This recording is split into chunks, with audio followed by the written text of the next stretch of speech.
Bem-vindos ao primeiro e oficial episódio do workshop de renda extra de intercâmbio da minha comunidade secreta.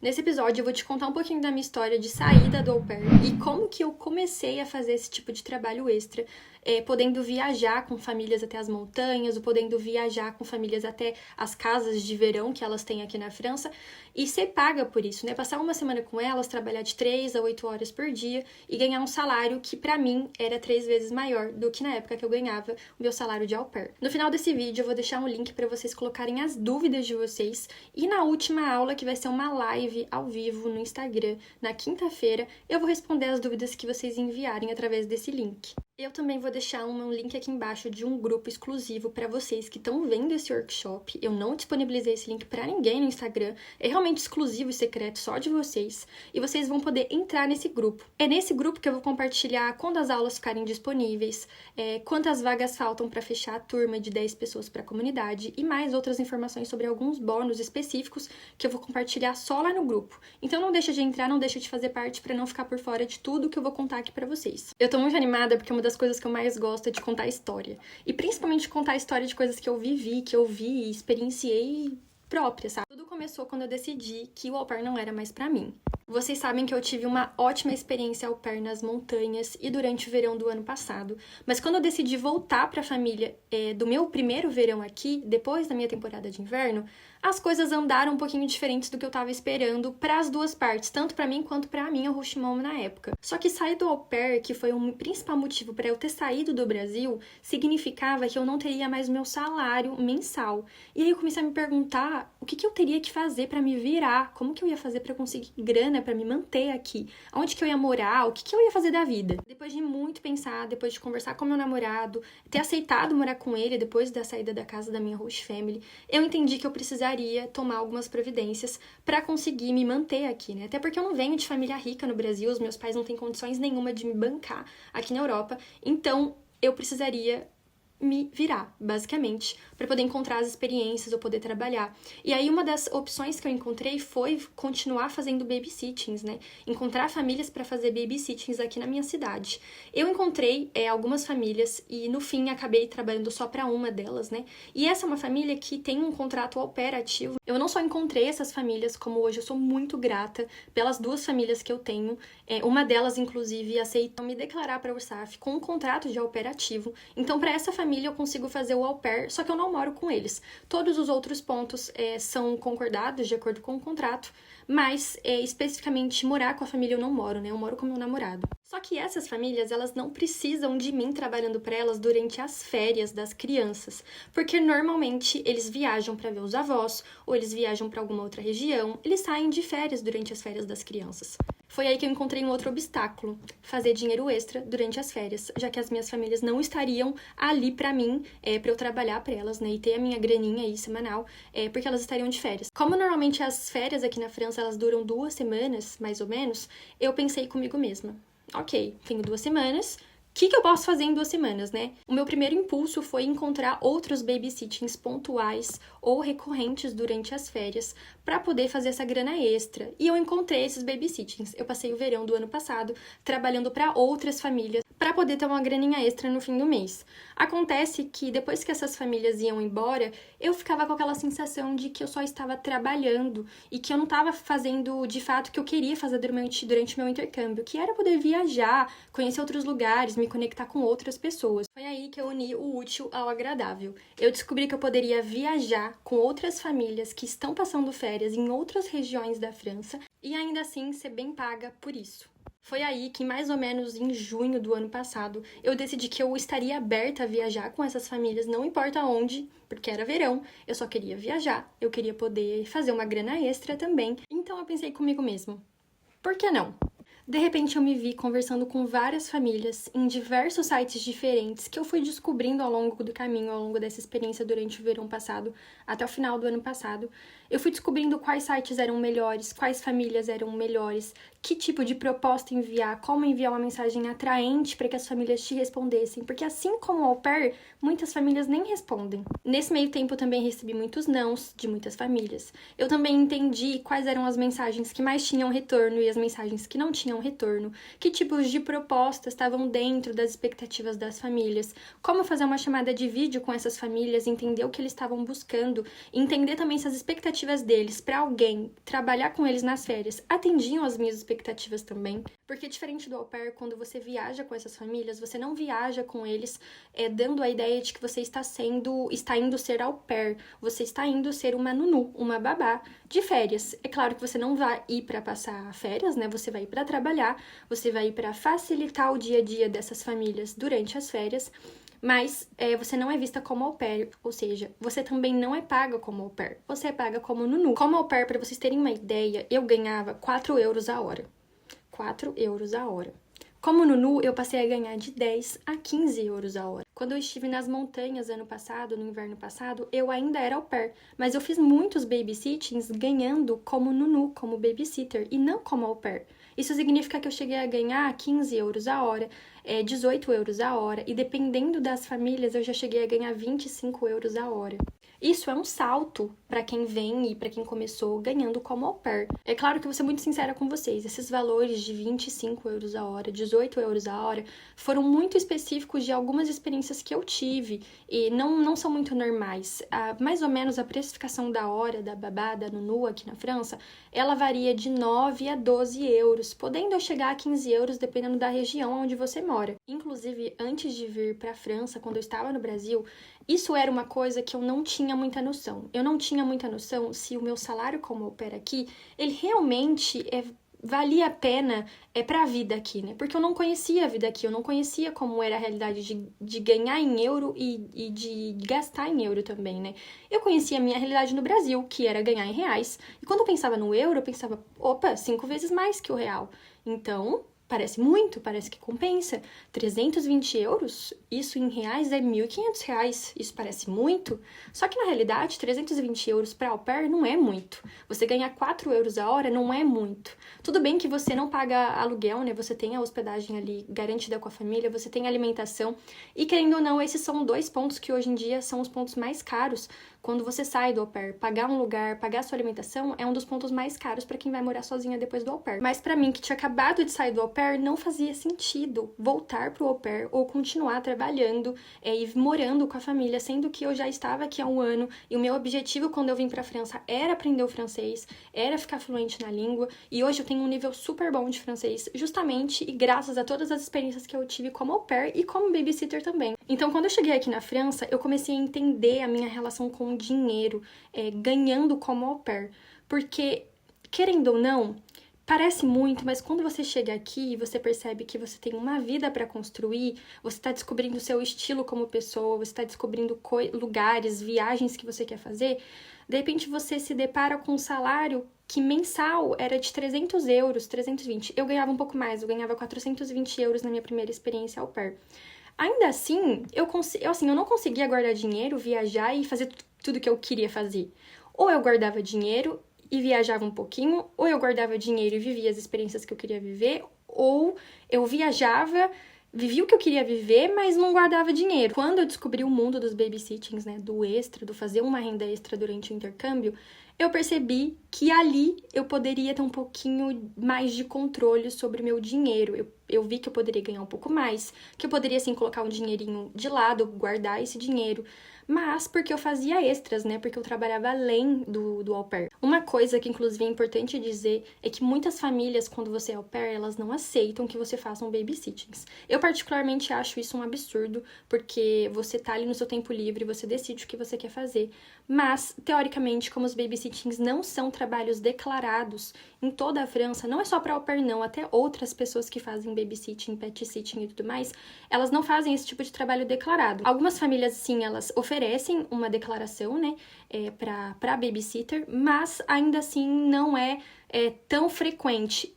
Elas oferecem, sim, acontece, mas não é tão frequente, principalmente para esses trabalhos de férias. Mas, enfim, ainda assim tem famílias que não aceitam e que impõem que a au pair não pode fazer extra porque ela é da família. Enfim, eu discordo disso. Eu acredito que você possa gerir o seu tempo da melhor forma, estar disponível para sua família, fazer esses extras, para ter uma qualidade de vida melhor aqui.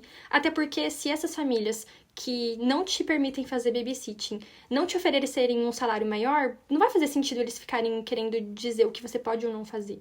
Porque, na minha opinião, se eles não estão te oferecendo mais, você precisa, às vezes, achar um jeito de fazer mais, né? Até porque o salário da au pair, ele não é grande coisa. Quando você chega aqui, você percebe que ele não é grande coisa comparado à ideia que a gente tinha do salário de au pair no Brasil. Mas se esse for o seu caso, se a sua família ela não aceita que você faça o au pair, eu sugiro que você ou aguarde, né, até o momento que você não estiver mais com essa família para fazer esses extras, ou que você converse com a família a respeito da sua situação financeira e fala, olha, minha família no Brasil não pode me bancar aqui. O meu salário como au pair, ele não dá e não rende como eu gostaria que ele rendesse.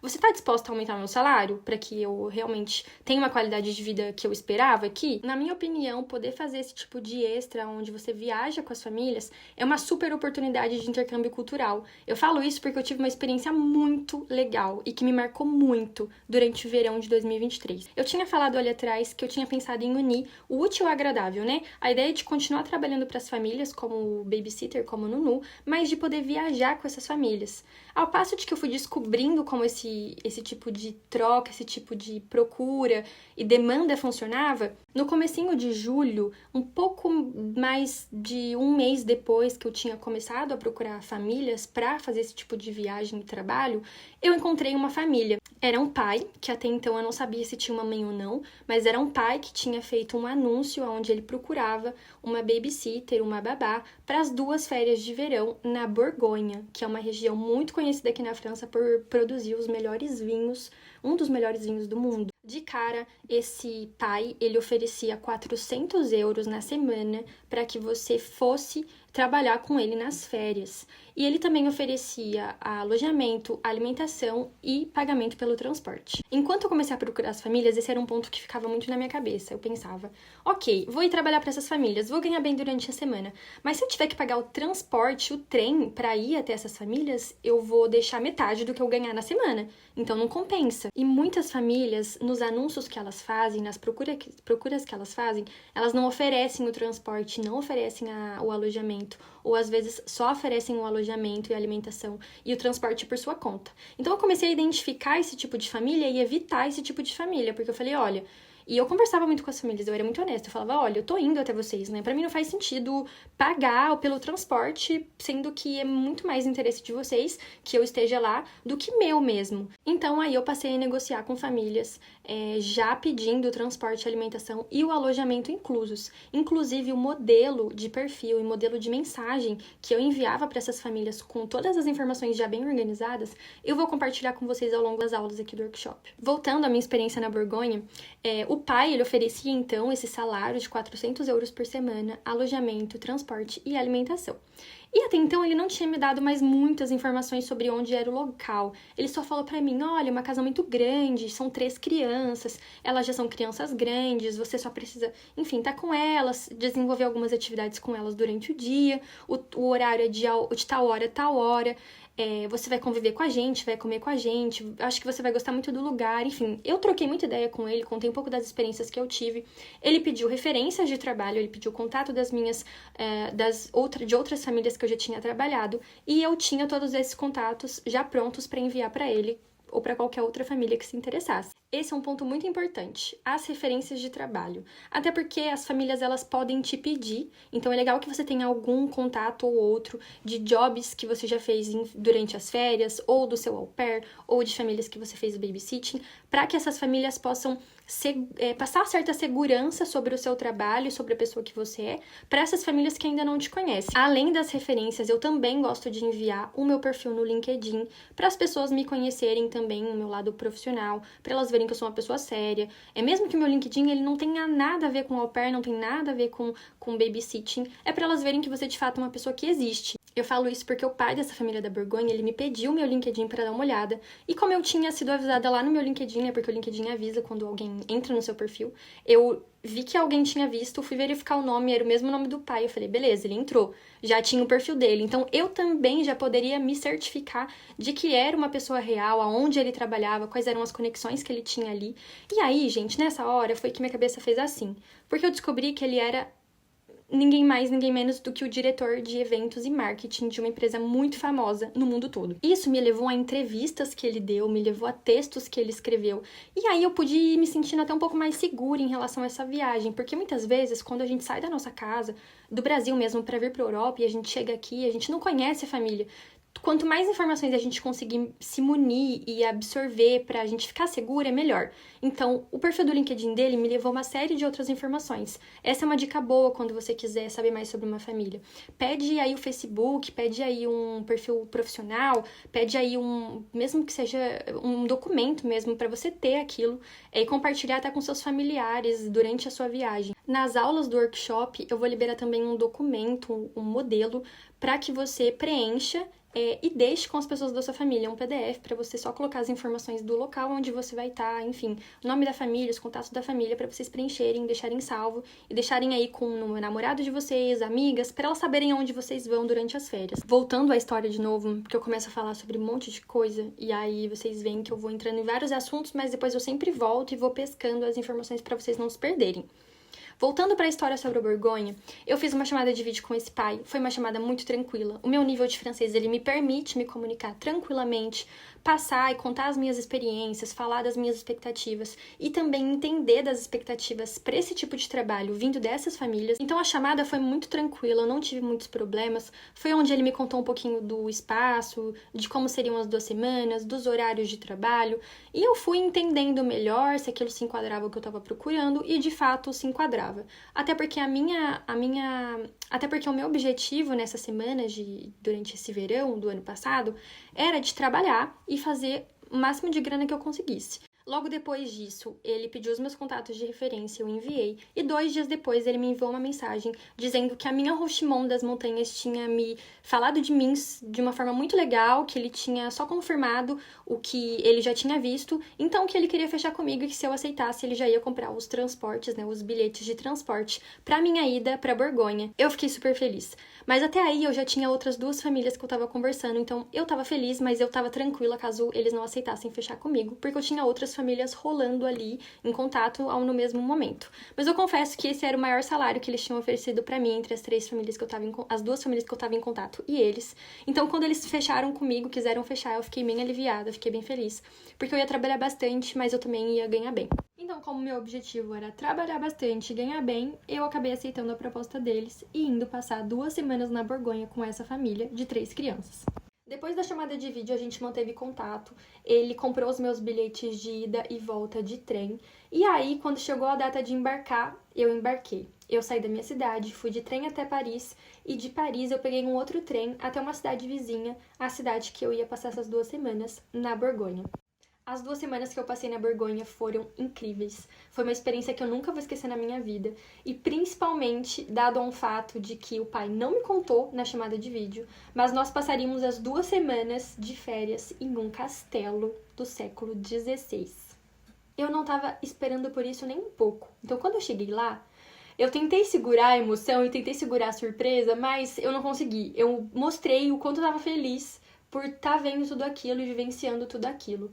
O lugar era realmente muito bonito, digno de um castelo do século XVI. Era um espaço muito grande, tinham várias casas, tinha a casa principal, que era o castelo, tinha as casas menores, que depois eu descobri que o meu quarto, ele era a antiga área de boulangerie do castelo, que é onde o padeiro fazia o pão. Então, assim, o castelo tinha uma boulangerie própria, que fazia os próprios pães pro castelo, pra vocês imaginarem. Eu passei momentos muito bons com as crianças e com as famílias. Eu trabalhei bastante, eu trabalhava mais ou menos das 10 da manhã, 9h30, dependendo do dia, até umas 4h30, 17 horas. Eu jantava com a família e durante o dia eu passava o dia todo brincando, tinha uma sala de brinquedos com as crianças, tinha piscina. Então, eu posso dizer que foi muito trabalho, porque eu tava com 3 crianças. As crianças tinham 2 meninas gêmeas, de 4 anos e um menino de 8 anos. Então eles eram grandes, eles se viravam para a maioria das coisas. Eu só precisaria estar ali para garantir a segurança deles e, enfim, ocupar eles durante o dia, porque o pai era o único que estava lá na mesma casa que a gente, junto com os avós na casa maior, que era o castelo mesmo. Mas a mãe, ela estava trabalhando em Paris, então ela não estava presente durante essas 2 semanas de férias.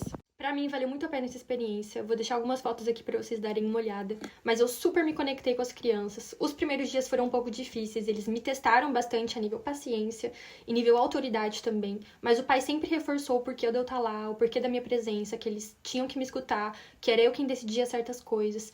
E no fim, a experiência foi ótima. Eu saí dessas 2 semanas muito feliz com as conexões que eu fiz naquela casa. Eu fiquei muito próxima aos avós. Eu tava sempre na horta com a avó.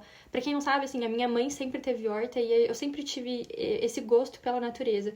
Então, quando eu cheguei lá e eu vi tudo aquilo, sabe? Aquele jardim enorme, cheio de tomate, amora, mirtilo não, blueberry, muitas dessas frutas vermelhas que a gente não conhece no Brasil e a gente vê de perto aqui, fica super eufórico.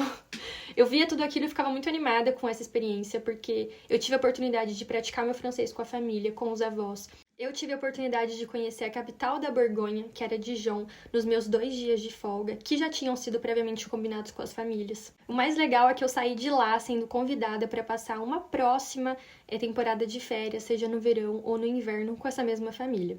Então você vê que a experiência ela já valeu a pena só pela forma como as conexões acabaram se formando ali ao longo dessas 2 semanas. Hoje, inclusive, o pai das crianças, ele é um contato de referência para mim, para as outras famílias que se interessam em fechar, né, algum trabalho de inverno, algum extra de inverno ou verão. Todas as famílias com quem eu já fechei agora para esse inverno, elas entraram em contato com ele. Depois a gente conversou, eu e ele sabia que eu estava enviando esses contatos, eu pedi a permissão. E o mais legal é que, como eu tive uma experiência muito boa com a minha família de inverno e com essa família de verão, eu tinha ali dois tipos de experiência, como babysitter, como nunu e como au pair, que me serviram de referências de trabalho para que essas famílias futuramente soubessem que eu já vivi exatamente aquilo que elas vão precisar em uma profissional durante as férias delas no inverno ou no verão. Então, uma coisa puxa a outra. Ó. Eu tive uma boa experiência com uma host family como au pair, que me deu referência de trabalho para uma experiência que eu tive na Borgonha. Essa experiência na Borgonha também me deu, se tornou um contato de referência para outras famílias que eu fechei agora no inverno. Então, as referências, elas acabam acontecendo assim. Quando você faz um bom trabalho uma vez, isso serve de referência para outros trabalhos que você vai ter, né? Isso se chama, inclusive, networking. Isso é super importante pra gente durante o intercâmbio, porque todas as pessoas que a gente conhecer, com todas as pessoas que a gente se conectar, elas podem ser, de alguma forma, algum tipo de contato, algum tipo de facilidade para acessar outros mundos. Por exemplo, eu contei para vocês que o pai era diretor de eventos e marketing de uma empresa muito conhecida aqui na França e no mundo, né? O que eu não sabia é que durante a minha experiência eu também estaria fazendo alguns projetos de design no meu tempo livre. Então eu acabava os meus horários com as crianças, pegava meu notebook, sentava na mesa, me conectava no Wi-Fi e trabalhava à distância para os meus projetos de design.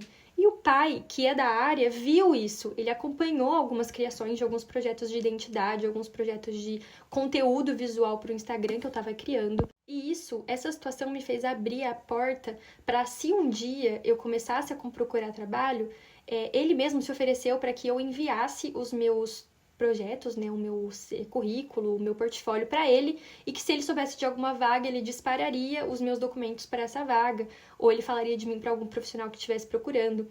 Então, essa oportunidade de trabalho me levou a um networking que futuramente pode ser muito importante para mim a nível profissional e acadêmico. E é isso que eu sempre falo aqui. Todas as pessoas que a gente conhecer, elas podem ser importantes para ou mudar uma ideia que você tem, ou te ajudar a superar um problema, ou te ajudar ou te ajudar a ser mais fluente naquele idioma que você está aprendendo, ou de repente ser um networking para um contato profissional. Então, é muito louco, né, parar para pensar que eu fui ser babá dos filhos do diretor de uma empresa, e esse diretor, ele pode futuramente ser a ponte para a busca de um trabalho, de uma vaga de trabalho, de repente uma recomendação para uma outra vaga que não tem nada a ver com babá, mas que foi o lugar ali, a situação que eu usei para conseguir me conectar com ele e usar isso a meu favor no futuro. Esse é, inclusive, o tipo de conselho que eu tenho certeza que vocês não vão receber em workshops ou, enfim, em qualquer Instagram por aí. Porque isso é muito específico da minha cabeça, da forma como eu me comunico, da forma como eu busco esse tipo de experiência. Então, fica aí um conselho super valioso para vocês na hora de fazer trabalhos extras. Não achem que aquilo é só um mero trabalho de babá, né? Usem isso a favor de vocês. Se vocês querem evoluir no francês, façam dessa experiência uma oportunidade de evoluir no francês. Perguntem, se interessem, busquem por expressões. Eu já mesmo tive experiências muito legais com pessoas, com avós, com tios, que vinham visitar as famílias de crianças que eu estava cuidando em alguma semana, e acabava que eu me conectava super bem com essas pessoas, a gente trocava contato, se seguia no Instagram, essas pessoas até hoje, elas conversam comigo, a gente troca ideia, elas querem saber como que tá o meu processo na França, porque elas acham muito legal uma pessoa que vem de um outro país para viver uma imersão na cultura local deles, né? Para eles isso é muito legal, então eles ensinam, eles querem saber da sua opinião sobre as coisas com o maior prazer. Então, não enxerguem essas oportunidades só como uma oportunidade de ser babá de crianças e ganhar um dinheiro, mas enxerguem também como uma oportunidade para fazer um networking, para evoluir no francês, para conhecer um lugar novo, porque nem preciso dizer o quão mágico foi estar no interior da Borgonha, experimentar vinhos que tinham 100 anos de idade, da cava pessoal dos donos do castelo, e ainda por cima ser muito bem paga, ter alojamento, alimentação e transporte inclusos para viver tudo isso. E o mais legal é que eu tô compartilhando isso aqui com vocês para mostrar que vocês também podem viver coisas similares.